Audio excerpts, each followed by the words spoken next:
That is what I view as success, is that we are doing a great job serving clients with excellence. We take good care of our people and we're training them and mentoring them, not just to be good employees, but to be good humans and hopefully better spouses, better parents. So we are big on the whole human.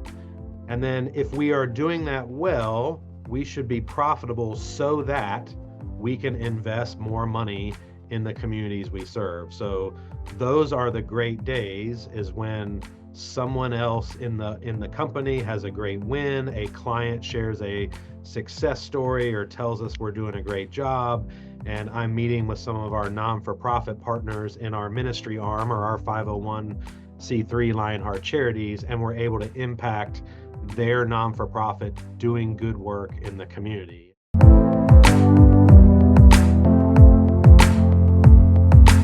All right, welcome to the Owner's Journal. We are here today with Sean Farrell, President and CEO of QDS out of Charlotte, North Carolina, a family-owned, faith-based business, family-owned by Sean and his family since 1983, I believe, Sean. That's correct, Kurt. Love to hear a little bit about the origin story of the company. Tell us a little bit about what QDS does and your relationship with banks, and we'll go from there. Yeah, Kurt. So my dad, Joe, started this back in 1983 with kind of a group of guys really focused on, desktop cash and coin handling systems. So a pretty niche business. I joined the business back in 2003 after a baseball career at UNC, and then the Oakland A's. Kind of fell in love with sales, and that really filled my competitive desire. And we've been blessed with a lot of growth from a business that was in roughly 2 states when I joined to today. We operate in about 14 and have grown from about 15 employees to just under 120 right now. So it's been a wild ride. My dad just exited the business a little over 2 years ago, so we got to work together for about 19 or 20 years, and I would say successfully kind of handled that transition well, and just blessed to be talking to you and other owners today. There's a lot of different ways this conversation can go today. I'm in Boston, you're in North Carolina. There's a pretty well-known coach from the football world that just ended up getting paid a lot of money to go down to your alma mater. Maybe we can touch on that later, but how do you feel about that, actually, first of all? Well, I gotta be honest, I am a college sports purist, so I am kind of hating what NIL and transfer portal.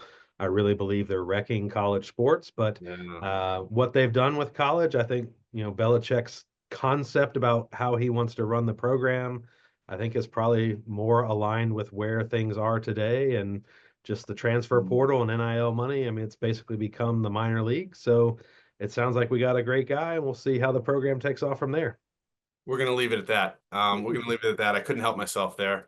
But regarding the business, Sean, I'm fascinated with family-owned businesses. I'm fascinated with small businesses, and I'm fascinated with faith-based businesses as well. But I want to start with the transition from your father, owning and operating the company, to you kind of just taking over the mantle, and how that transition went.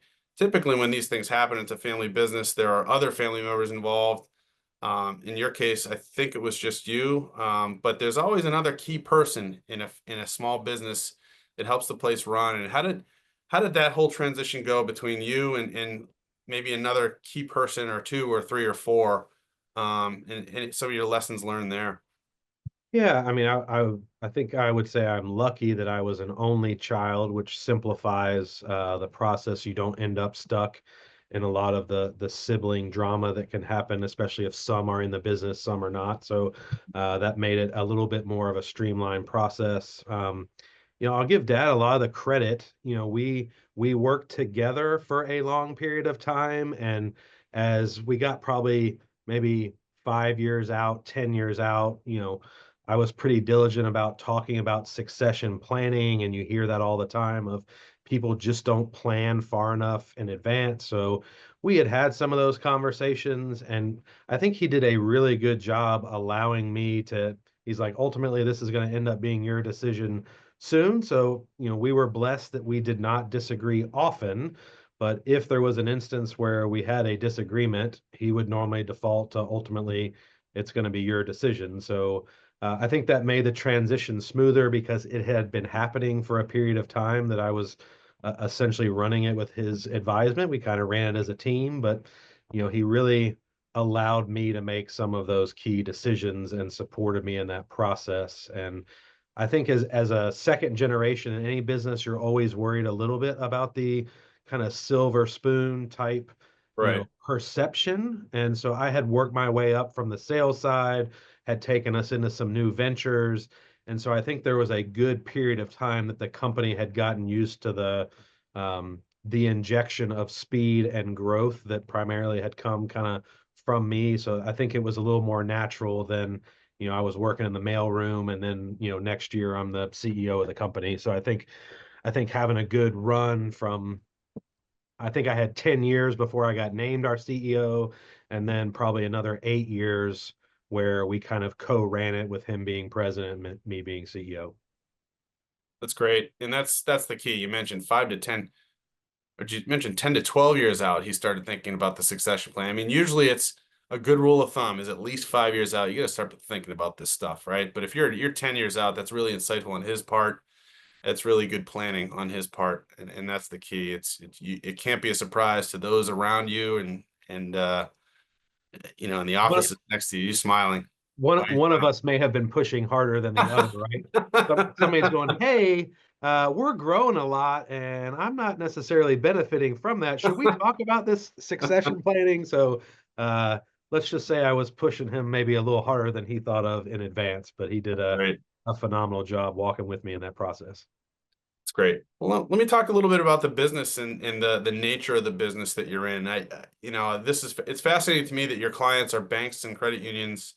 Um, in this regard, banks and credit unions kind of have that reputation of being a very transaction-based business.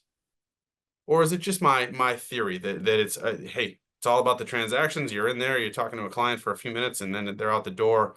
Or let's see how many transactions we can do in a day, and that's the whole goal. How do you work with clients that are used to the transaction versus is it more of a relationship based business with these clients? How do you build the relationship versus you're just treated as a transaction? Yeah, so for the audience, I mean, we sell automation technology, so things like ATM machines and things that automate transactions in the branch. So Mhm. as the model for institutions, and you are correct, financial institutions have typically been labeled as laggards on the technology front, and like, they have these huge monolith branches with these huge open spaces to project power, which became a very large expense and a lot of space that wasn't necessary. So part of our success has really been coming alongside them as the whole model has shifted more towards advising. So transactions are still there, but certainly since COVID, transactions at branches have gone down. The rise of digital channels on mobile and online have gone up. So how do we make the transactions that happen more streamlined to create time for more of those impactful, like financial wallet advising type relationships? And that having someone like us who doesn't just sell the stuff, but can advise on, we want you to spend the right money, not the most money, I think has led to a lot of success for us because there's a lot of solutions out there. There's a lot of any number of vendors that claim any number of ROI. So really having someone come along and go, this is what you need or this is what you don't need. You don't need to buy technology for just technology's sake. I think has been appreciated by clients who are traditionally more conservative. And, if they're going to spend 500,000, a million, $2 million, we want to make sure that they get the results they're looking for. And that has, again, aligns to our values of serving folks well. And we've been blessed with success. I'm hearing a lot lately, the shift in business and especially the software business and from software as a service business from just selling a platform that does things and automates things to selling customer success, selling advising and the right fit for the right customer and the right client, right? I think that's kind of the way the economy and the software and the automation business is going to go. It's not just, hey, we have the best tool or technique. It's, well, we all have very good tools and techniques, right? But what's the best one for you, and how can you make this work for your particular business? Um, am I right in hearing that's the kind of model that you have with your clients? Absolutely. I mean, we live in a market where there are people selling competitive technology and there are people selling the exact same technology and hardware we have. So it really becomes how do you differentiate yourself? And we really Sure. differentiate on it's the this is how you're going to get results. Let us teach you the best practices of implementation. Let's talk about how running a successful project, what expectations look like, because there are plenty of people that have bought the exact same technology from someone else and they have struggled to get success or their project got sideways and we've had to kind of come in and save the day. So I think we are in a world where how you do it and making sure that the client understands and going back to story brand, we want to be the helpful guide so they can be the hero. And if you don't have that guide, technology has gotten more complex. So making sure you flip the right switches and turn the right dials Yep. is a big deal. And we've built our success on that in that advising space. Amen, brother. Amen. Well, I'd like to shift now. We're learning about your business. I really like when I have an owner on these calls. I'd like to learn about them and about what drives them. I'm not sure if you're familiar with the term ikigai, but this is something you see a lot in the world of consulting. Um, but I'd like to relate it to your background in baseball. For you as a business owner, what's knocking it out of the park? What's batting 1,000 for Sean Farrell as a business owner that's faith-based, um, family-based? What's a day in the life of Sean Farrell that makes you feel like, yeah, I did a good job this week? It has certainly shifted, and I think that's a fun progression to talk about. We have redone our purpose statement here as a company, so very similar to a mission statement, but we are all about creating a flourishing dynamic between the company, its employees, our customers, and the communities we serve. And so as I think about those concentric circles, Yep.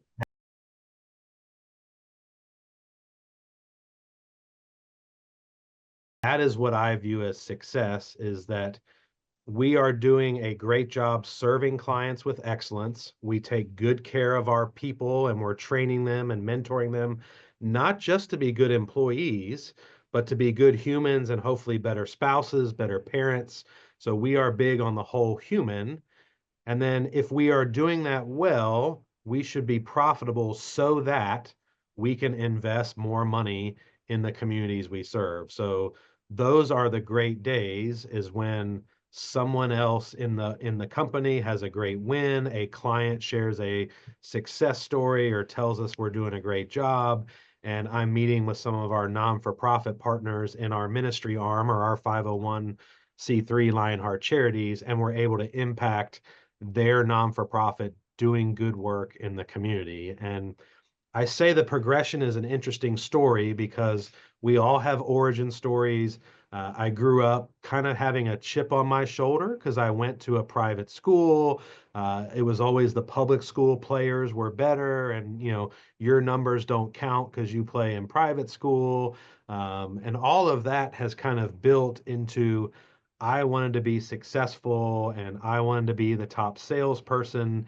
And now, as I'm now 43 years old, I get so much more out of seeing a teammate succeed versus it was always about how big was my impact in my role and kind of, wow, I'm doing great things. And so I think that's been a big transition as we've grown, really trying to own that CEO role is it is much less about what I individually do and more about seeing others be successful. And if I've provided that coaching tip or that mentorship or connected somebody in the community.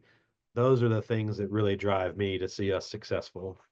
That's and you're a little early with the way that with deriving the kind of love and appreciation from helping others, right? I feel like in your 20s and 30s, you're building up, right? In your 40s, you're still in that growth mode.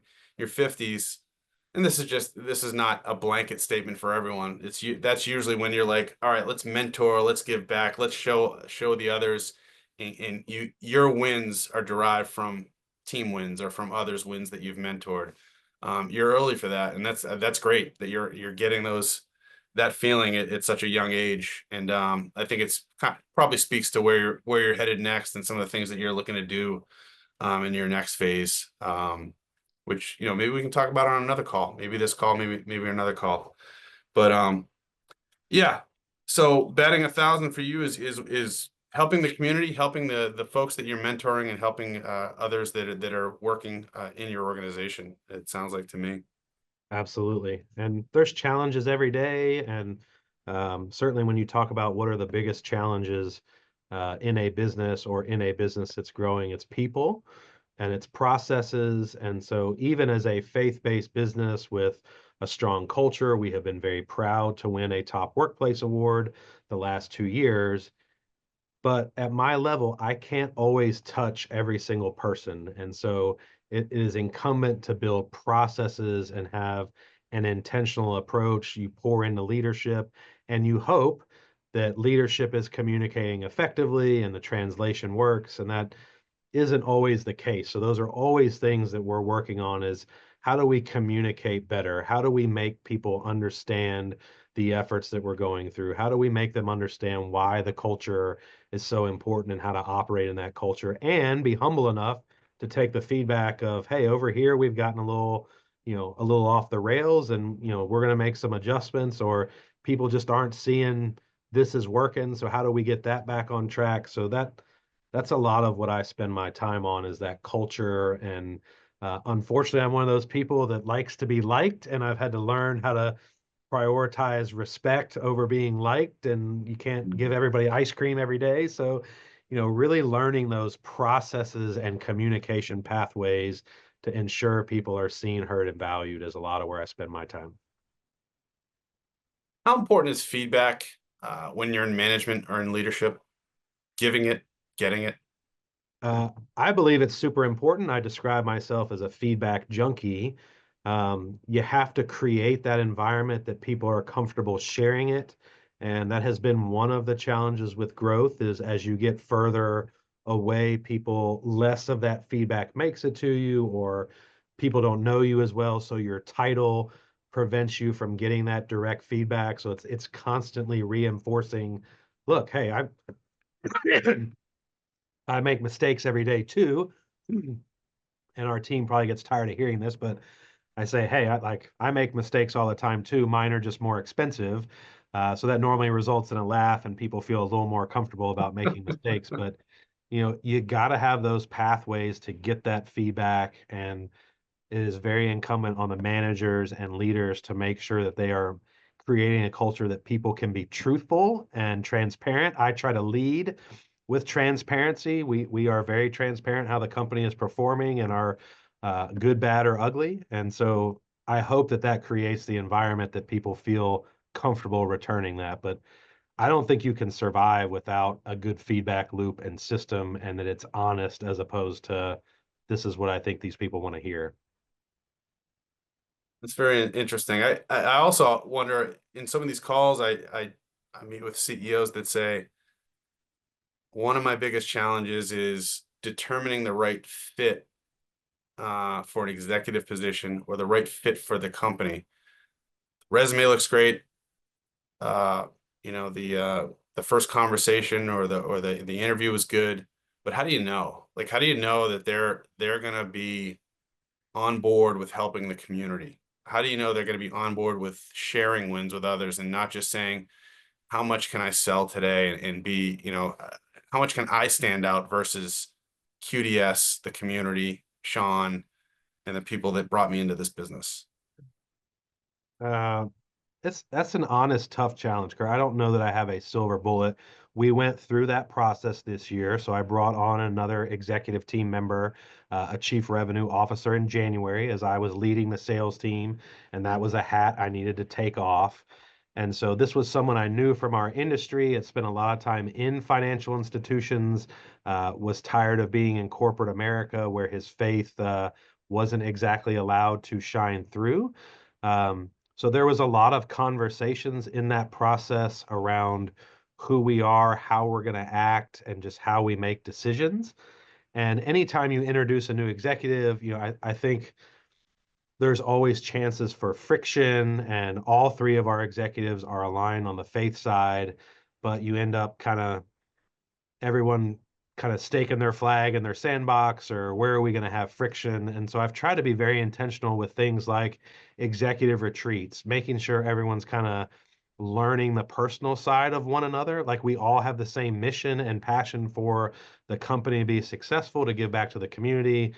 So how, if we're having territorial battles or we have disagreements about things that should be focused on, can we go back to, I know who this person is, I know the success criteria they're looking for, and I think that has been successful, and it creates a good dynamic at that level for people to agree or disagree, move through that, come out of that room united, and then also train the next level down. That's how to function properly as a senior leader or a manager. So it's definitely a challenge. I've only had to do it once now, as of late, so I can't say that I'm an expert in bringing on new leadership talent, but it's been successful this year.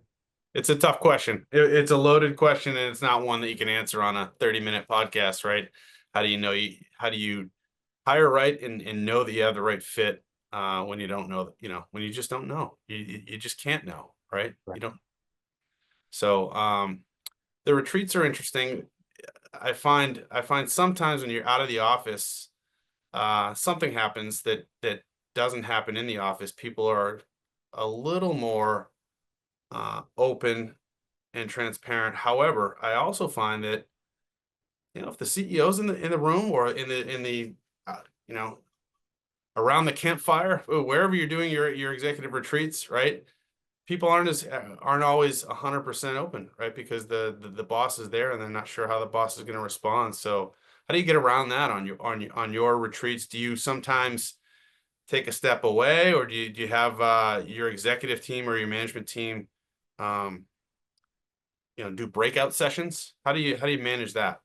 Yeah, the ones we have done have been kind of away in a mountain house, and you are correct. For some reason, the dynamic shifts when you are out of the office. And, one of the things I focus on is vulnerability. And I think if you, as the top of the house, lead with that, then typically it is reciprocated, right? So if you're heading into a meeting and maybe there's some tension on a particular topic, I think leading into that with vulnerability, owning where your challenges are, allows other people to step into their vulnerability. It's pretty hard if someone like me just falls down, admits that they're gonna leave that mask on and say that they're fine. I think transparency, trust, and vulnerability really kind of, if you can lead with that and set that stage, those are typically fast follows, especially if you've got cultural alignment on your team. So that's normally how we start. We normally go into prayer as well, and we pour into teammates. One of the best little tips I've ever gotten was from our chaplain, and we will send like prayer audio messages to teammates. So instead of just saying, "Hey, Kurt, know you've been going through a lot. Just wanted you to know I'm praying for you." Literally praying for someone and then sending them the audio message of that prayer has been well Powerful. received. And so having each executive do that to 5 or 6 teammates, some of which are not in their reporting chain, um, that's typically a good way to start a retreat and come into a business discussion in the right frame of mind. Wow, I've never heard. That's very audio recording of the prayer session as a reminder of hey, you know, we're rooting for you. It's not just about profit, right? Um it's about the faith. It's about us. I love that. Wow. And it's about you as the person. I mean, imagine getting that, Kurt, I know you've been going through a lot. I just lift you up in prayer. I'm thinking about your family, and I know you've got a sister in the hospital, and I just, we're praying for the doctor. I mean, imagine the impact of how personal that is versus just, hey, we're thinking about you, and we hope. I mean, so I give our chaplain Matt Vanderbilt all the credit for that. It was a great tip I got on a retreat, and it's been very well received by our folks. Oh, I will be taking that with me. That's one that I will shamelessly steal with your permission, right? That's right. Plagiarism is the ultimate form of flattery, right? Yeah. That's what we look for. Ultimate form of flattery, right? Very nice. Well, what are some of the things that you didn't expect as a CEO? What was your expectation versus reality? I get your reality versus your expectation when you first came on board is in this role. You know, I think I often I underestimated how much is about the people, how people feel, how broken processes impact people, how miscommunication impacts people.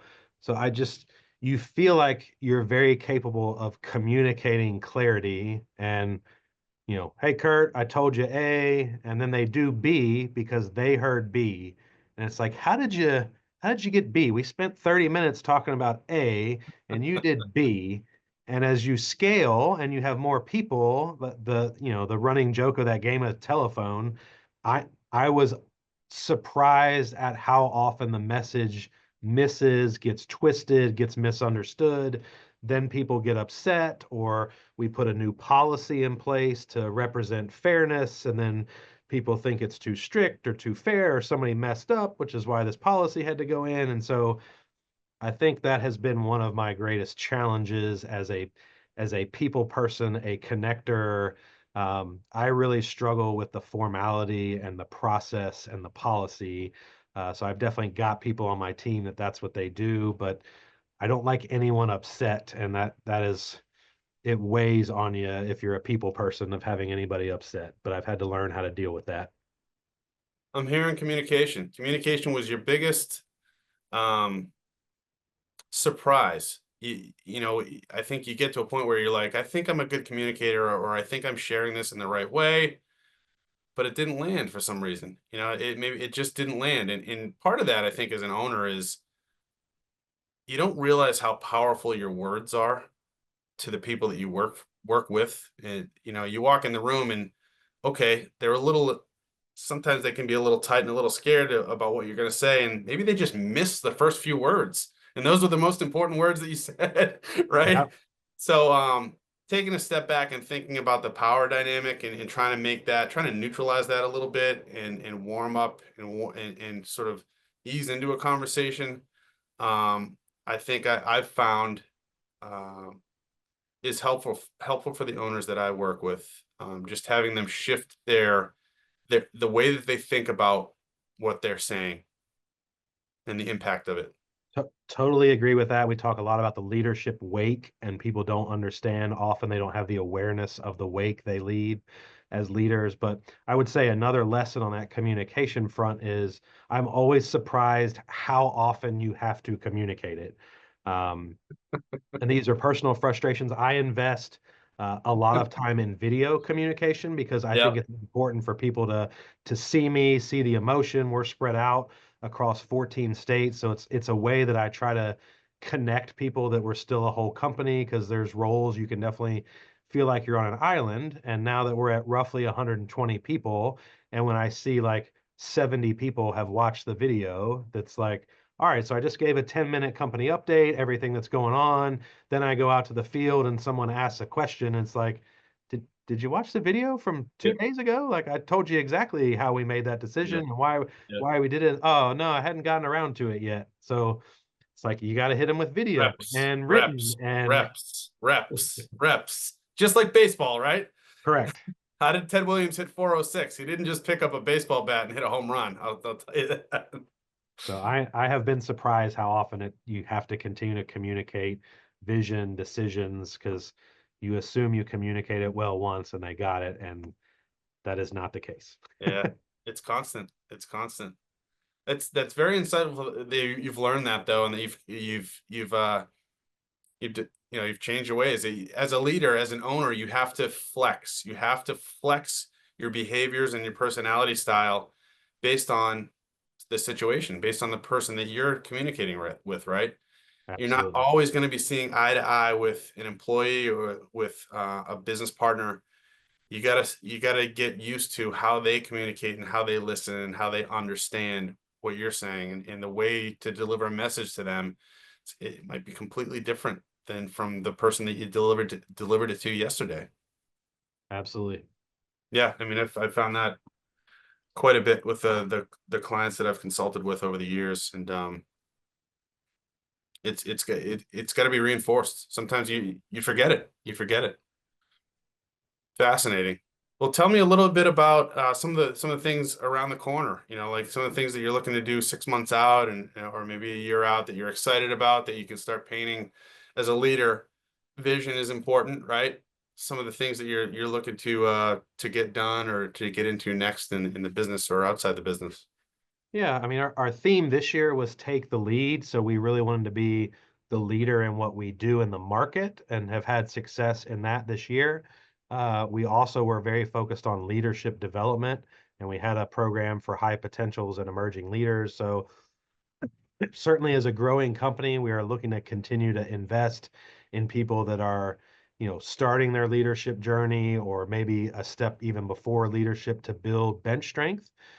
That's going to be important because we want to continue to diversify our revenue stream. So we are pretty heavily weighted on a couple key products. And so as we look out 12 months, 24 months, it's really how do we continue to build different pillars of profit that should any of the standard products, drop off or have challenges, we're well diversified.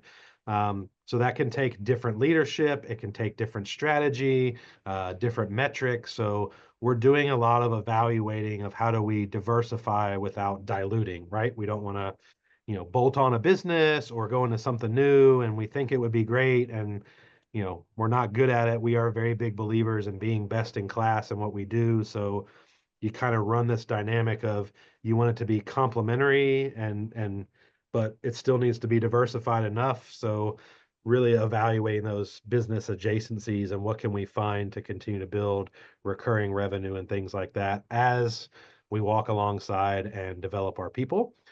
We're currently going through an ERP conversion, which is a major step for a Oh, company. God bless you. Yeah, God bless you. major step for a company like us. So that's going to give us a platform for the future. But, we don't have a bunch of people sitting around the office with nothing to do that can run as an ERP team. So we've got some consultants. We've kind of built our internal team. So that's going to be a heavy lift for our team this year.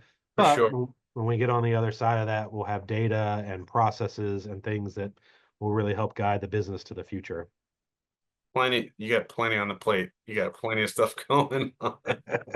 Oh my goodness. I was going to ask you about succession, but you're not even thinking that right now with all that stuff going on. But, I guess one of my last questions would be, if you had the next business owner of QDS in the room right now, what advice would you give he or she? And what would you say they need?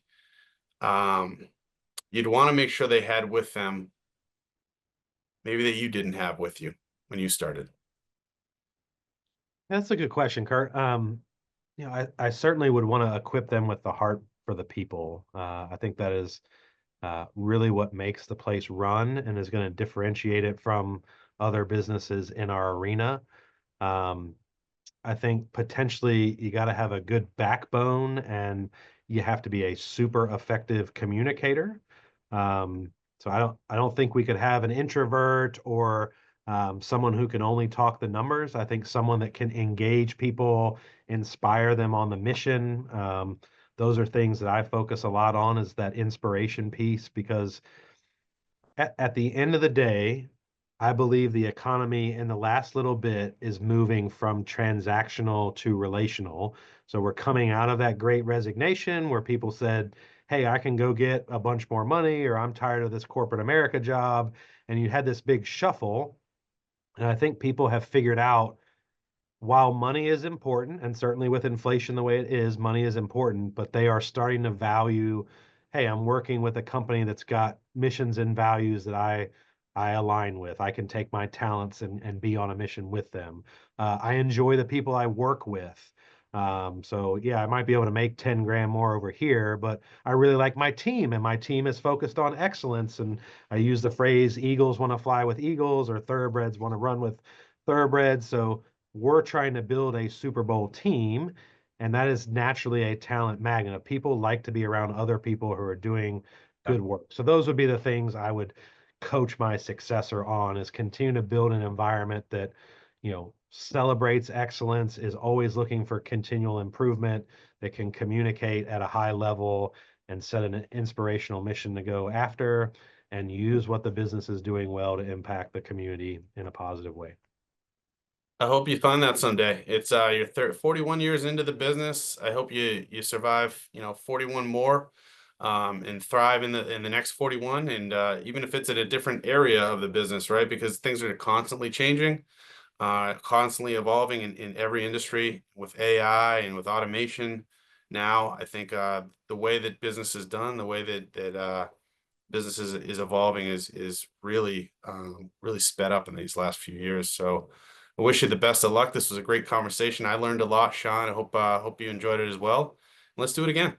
Yeah, thanks for having me on, Kurt. Look forward to another conversation. Thank you, sir. Bye bye.